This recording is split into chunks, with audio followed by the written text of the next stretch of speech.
And back to our coverage of International Women's Day. Mary Coco is back on the line. I was asking you earlier that what's your list of priority for investment in women as of today in Nigeria? Much and it's happy International Women's Day to all of the ladies in the house. TVC is quite big on empowering women, and I love that station for that. Well, let me say that on International Women's Day, today marks the beginning, and the entire month is a month of celebration of women.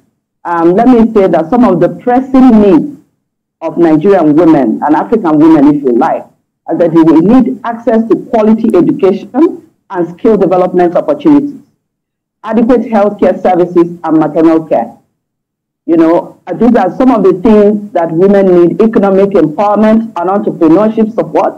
Protection against gender-based violence is something that the government must make priority, not just the government, the communities, and everyone in Nigeria. And we must stop discrimination against women and this gender, and also root for inclusion in decision-making processes and promotion of gender equality and women's rights. It is very crucial that we address all of these needs to ensure the overall well-being of women in Nigeria, empowerment, and their full participation of Nigerian women in all spheres of life, not just one part of our life, in every sphere of life. This is very, very necessary and very pivotal to a healthier society, a country that works for everyone, and a country that love is spread abroad, in the sense that women are allowed to also be part of decision making. Women are on the table where decisions affecting the lives of themselves and their families are made. So today is a day that we must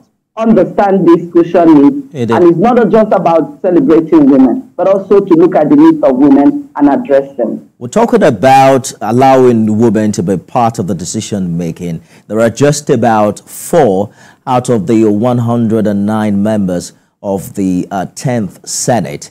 Is it a function of, you know, the men giving the woman a chance, or the women taking it, you know, by themselves? Because when you look at the distribution of voters, it's relatively almost the same.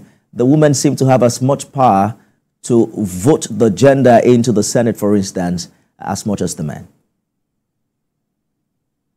Well, it is not just a function of men not wanting women to get involved. It is a potpourri of issues stemming from a historical imbalances that stem from a patriarchal society. And this patriarchy, you all understand, is not just a man. Patriarchy is a system, and both men and women can support and influence that system. So what it is that we need a lot of mindset shifting, where women will begin to aspire for leadership more. And when people also aspire for leadership, that they must be supported by all. Women are already used to, in fact, citizens are used to voting, not their picture of leadership is a man. So it will take a long period of re-education,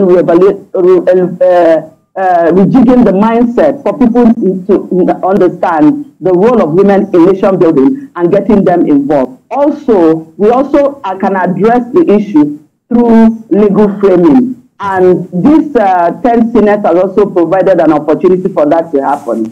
They've just announced a call for memos. So the gender bill should be able to address representation. So we are going to go back to National Assembly, and we will be...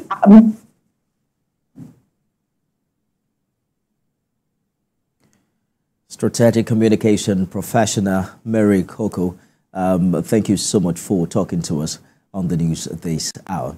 Elsewhere, the police in